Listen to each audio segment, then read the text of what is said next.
నాకేమో సాటర్డే 10:45 అలా కాల్ వచ్చింది.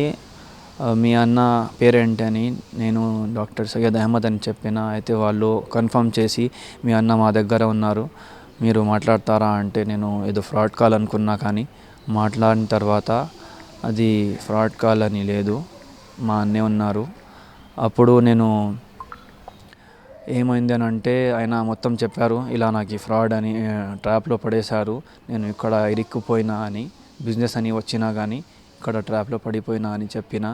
ఇప్పుడు ఏంటంటే నేను ఇన్ని రోజుల నుంచి ఇంటర్వ్యూస్ ఇస్తున్నా, కానీ ఆ న్యూస్ చూస్తుంటే ఎలా అనిపిస్తుందంటే ఒక సైడే వెళ్తుంది మొత్తం న్యూస్, మీడియా మొత్తం అన్న దోషి, అన్న ఉగ్రవాది అని అలా పబ్లిక్కి ఒక న్యూస్ వస్తుంది, కానీ మెసేజ్ వెళ్తుంది. అలా కాదు, మా అన్నకి ఉగ్రవాదియో లేదా ఇన్నోసెంటో ఇప్పుడు దాకా అది కాలేదు, ఫైనల్ కాలేదు.